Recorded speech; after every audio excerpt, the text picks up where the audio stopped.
Hello everyone, welcome to the group. आज हम लोग डिस्कस करने जा रहे हैं topic confession of co accused. ये आपके section 30 of Indian evidence act में है। ठीक है, ये टॉपिक आपके प्री और मेंस दोनों पॉइंट ऑफ व्यू से बहुत इंपॉर्टेंट टॉपिक है।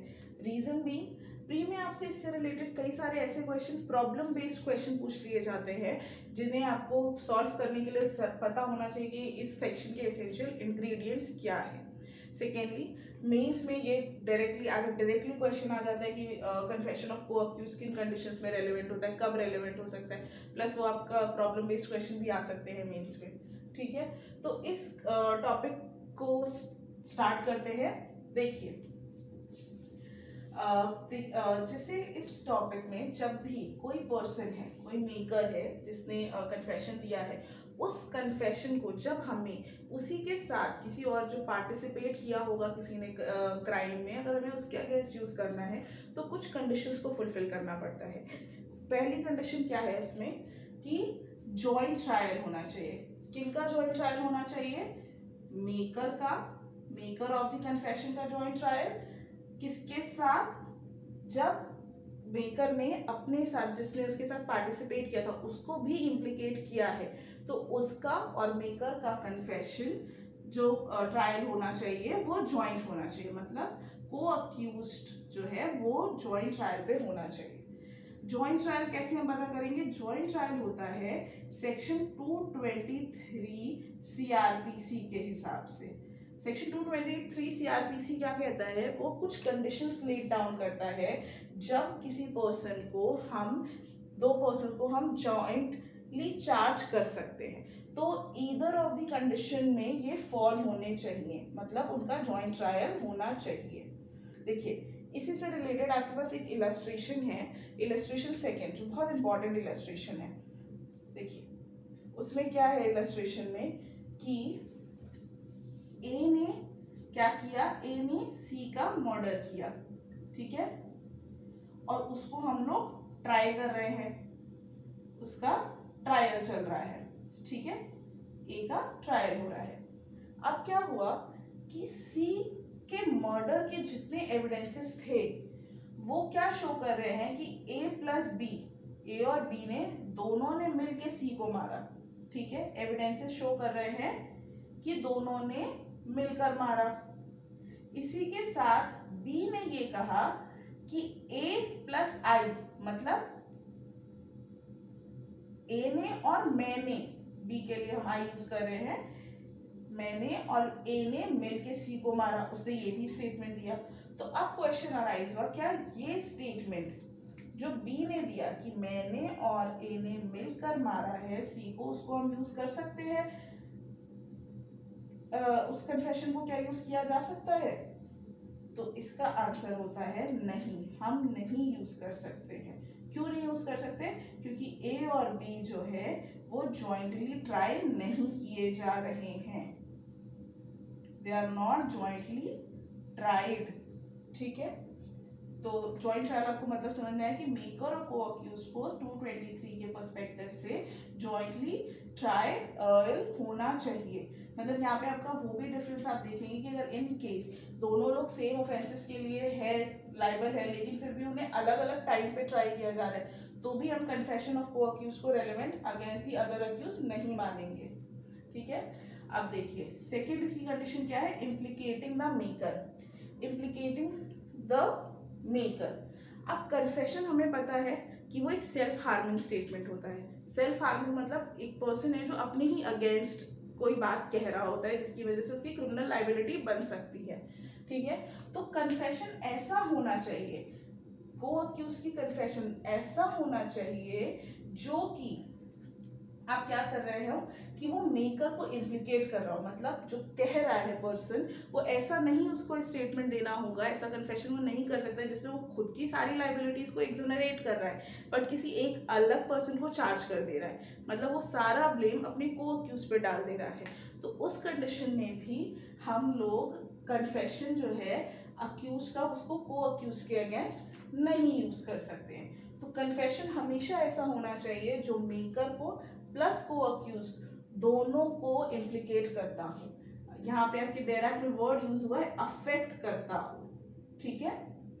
कोई भी ऐसा स्टेटमेंट जो अफेक्ट कर रहा हो किसको, मेकर को भी, को अक्यूज को तो करेगा ही, मेकर को भी करना चाहिए।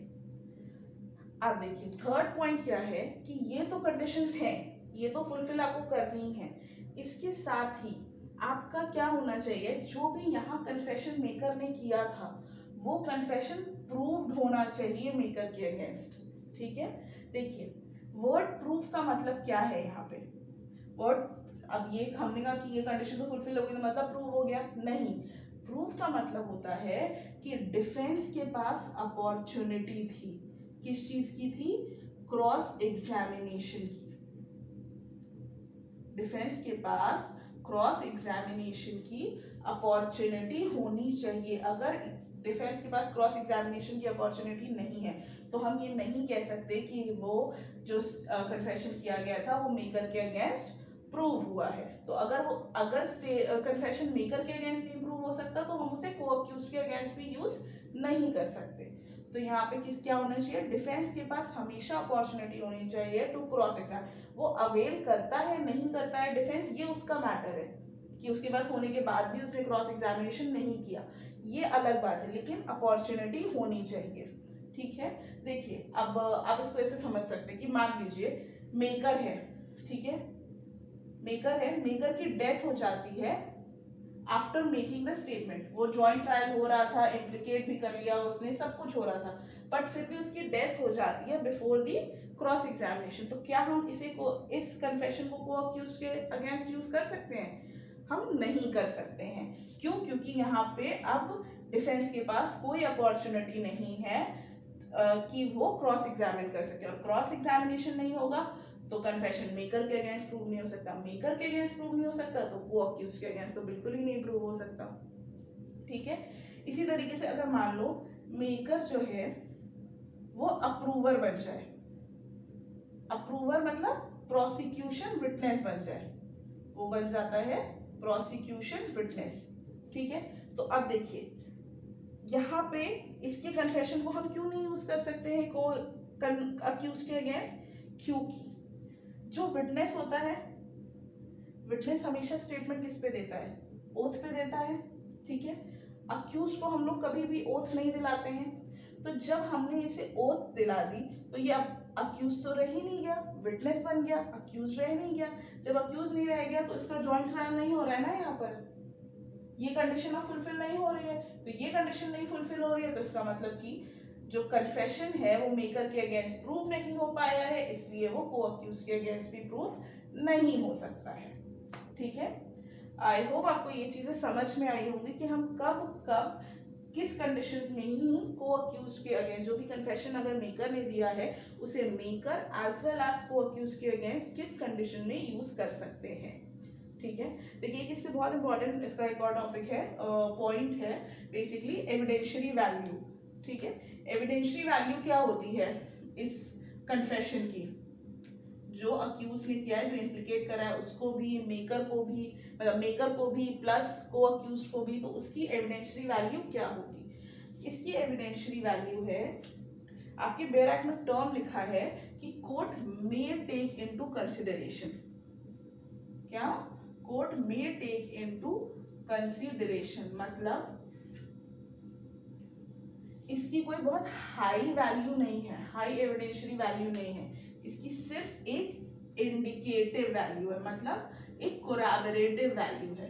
आप इसको सोल बेसिस ऑफ कन्विक्शन नहीं बना सकते हैं, इस कन्फेशन को आप सोल बेसिस ऑफ कन्विक्शन नहीं बना सकते हैं, आपको ये सिर्फ इंडिकेटिव वैल्यू है, इसको कोरैबोरेटिव वैल्यू अदर फैक्टर्स के साथ इसको कोरैबोरेट करके और तब आप यूज कर सकते हैं। ठीक है, इससे रिलेटेड एक इम्पॉर्टेंट केस है, वो है Kashmira Singh versus state of MP, 1952 का केस है ये। ठीक है, तो आई होप आपको ये टॉपिक समझ में आया होगा कि हम कब कब किसी भी जो पर्सन है उसने अगर कन्फेशन दिया है तो उसको हमको अक्यूज के अगेंस्ट कब यूज कर सकते हैं। तो उसके लिए मैं आपको रिपीट कर देती हूँ कि जॉइंट ट्रायल होना चाहिए, ऐसा कन्फेशन होना चाहिए जो मेकर को भी अफेक्ट कर रहा हो, प्लस जो कन्फेशन होना चाहिए वो मोस्ट इम्पॉर्टेंटली प्रूव्ड होना चाहिए अगेंस्ट द मेकर। अगर अगेंस्ट द मेकर वो प्रूव नहीं है तो आप को अक्यूज के अगेंस्ट यूज नहीं कर सकते हैं। ठीक है, आई होप ये टॉपिक आपको समझ में आया हो। इससे रिलेटेड कोई भी प्रॉब्लम्स आएंगी, आपसे कभी कोई गलती भी नहीं होगी। And thank you very much.